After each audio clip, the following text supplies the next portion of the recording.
سمجھنا بہت ضروری ہے کہ دنیا میں عبادت، کسی کو ماننا، کسی سے کچھ مانگنا، کسی کے سامنے سر جھکانا، وہ صرف اللہ کے لیے ہے، یہ اللہ نے اپنے لیے مخصوص کر دیا ہے۔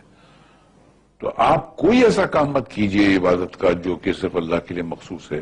اگر آپ نے کوئی ایسا کام کیا جو عبادت میں آپ اللہ کے لیے کرتے ہیں تو آپ اس کے ساتھ کسی کو شریک کرتے ہیں اور اسی کو شرک کہتے ہیں، تو کبھی مت کیجئے گا سر، کوئی کتنا بھی بڑا ہو۔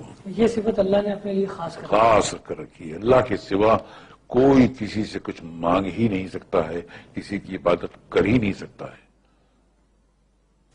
اچھا، یہ صفت کے علاوہ قرآن مجید میں بھی بار بار واضح طور پر بیان کر دیا گیا ہے۔ ہاں، یہ کیونکہ یہ آپ کو پہلی بار جو کلمہ میں پڑھایا گیا اس میں بھی گیا ہے لا الہ الا اللہ محمد رسول اللہ، کہ دنیا میں اس پورے آپ کی زندگی میں کوئی عبادت کے لائق ہے ہی نہیں، کوئی بادشاہ ہو، کوئی بھی کیسا بھی ہو، پیغمبر ہو، رسول ہو، کچھ بھی ہو، وہ عبادت کے لائق ہے ہی نہیں، صرف اللہ۔ یہ مخصوص ہے اللہ کے لیے، اور اگر کسی نے بھول سے کسی سے مانگ لیا، کسی کی در بارگاہ میں جا کر کچھ مانگ لیا، تو اس نے اس کام میں عبادت کے ڈپارٹمنٹ میں اس کو اللہ کا شریک کر دیا سر، تو پھر اللہ نہیں بخشے گا سر۔